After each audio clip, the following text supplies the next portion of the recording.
It was about 5 or 6 weeks ago that Victoria spoke to a group of 600 people at a Rotary Club, and she's going to be giving the same speech to us today.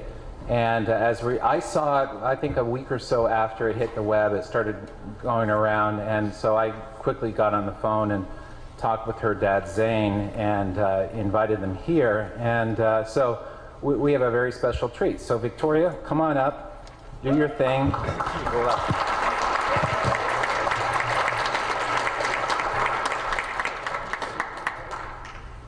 Have you ever wondered why Canada is in debt? Have you ever wondered why the government forces Canadians to pay so many taxes? Have you ever wondered why the bankers from the largest private banks are becoming wealthier and the rest of us are not?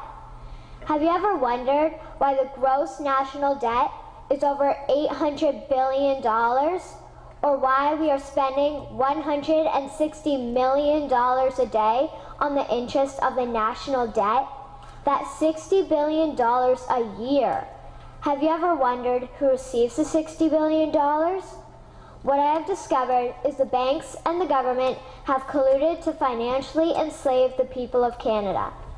I will share with you 3 important points of reference which will hopefully spark enough interest and concern for you to continue the research on your own and to engage your government to stop this criminal act against the people of Canada. First, we will briefly examine the Bank of Canada. Second, we will see how our banking system works today. And lastly, I will offer a viable solution that we can petition our government to implement. A very little known figure in Canadian history is J.L. McGeer. He was a lawyer, Member of Parliament, and Mayor of Vancouver. His contribution to Canada is probably the greatest in our history. He championed the creation of the National Bank of Canada, whose sole purpose is to create and manage Canada's money. It was formed on July 3, 1934, and owned by all Canadians. Until the 1970s, because of the Bank of Canada, Canada's national debt was held at a constant, manageable level, until the government decided to implement what we now have as our modern-day banking system that is robbing the Canadian people. So how are they robbing us? Allow me to explain how our private banks and government work today. First, the Canadian government borrows money from the private banks. They then lend the debt-based money to Canada with compounded interest. The government then continues to increase taxation of Canadians year after year in order to pay back the interest on the exponentially growing national debt. What results is inflation, less real money for Canadians to spend into our economy, and the real money being used to pad the pockets of the banks. Also, the government gave the banks the ability to loan out money that doesn't exist in the form of loans. When a bank gives you a mortgage, which literally means a death pledge, or a loan, they don't actually give you money. They click a key on a computer and generate the fake money out of thin air. They don't actually have it in their bank vaults. Presently, the banks only have $4 billion on reserve, but they have loaned out over $1.5 trillion. To quote Graham Towers, each and every time a bank makes a loan, a new bank credit is created. New deposits, brand new money. Broadly speaking, all new money comes out of a bank in the form of loans. As loans are debt, then under the present system, all money is debt.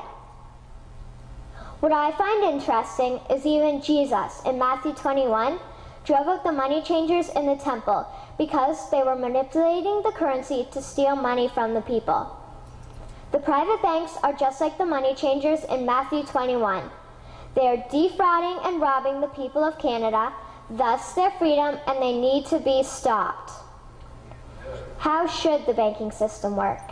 In an infamous interview, Mr. McGeer asked Mr. Towers, "Can you tell me why a government with power to create money should give that power away to a private monopoly and then borrow that which Parliament can create itself back at interest to the point of national bankruptcy?"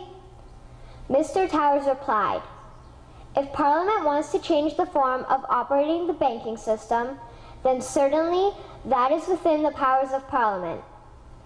In other words, if the Canadian government needs money, they can borrow it directly from the Bank of Canada.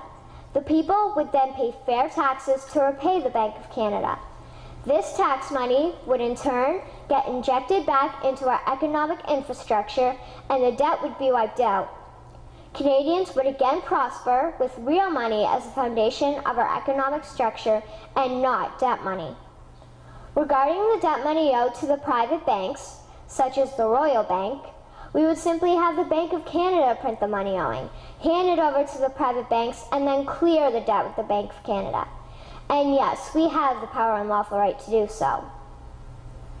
In conclusion, it has become painfully obvious, even for me, a 12-year-old Canadian, that we are being defrauded and robbed by the banking system and a complicit government.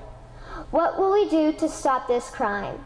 What will we do to ensure that the next generation will live free and clear of the debt-based economy that enslaves them to the banks? Margaret Mead said the following, and I hope that all of you remember this. Never doubt that a small group of people can change the world. Indeed, it is the only thing that ever has. Thank you.